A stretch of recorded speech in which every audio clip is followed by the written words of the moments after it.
L'hôpital, où on ne me connaît pas, où on ne prend pas le temps de me connaître et où on ne prend pas le temps de m'informer sur de quoi je souffre et quels traitements vont m'être offerts, l'hôpital me surhandicape.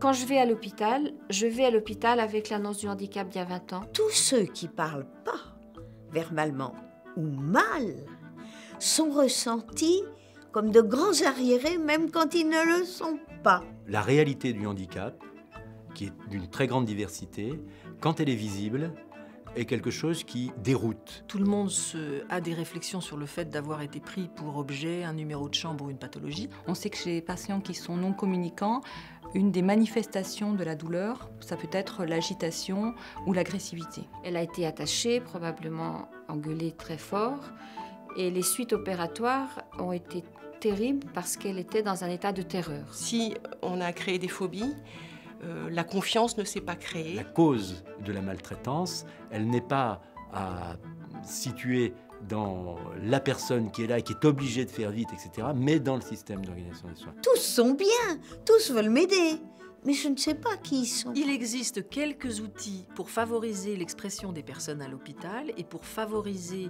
la compréhension de ce qui leur arrive, mais il n'en existe pas beaucoup. Les pratiques, elles changent quand les deux protagonistes vont dans le même sens. Chaque nouvelle élève infirmière, chaque nouvelle élève soignante, elle est de nouveau à convaincre que ma fille, c'est quelqu'un.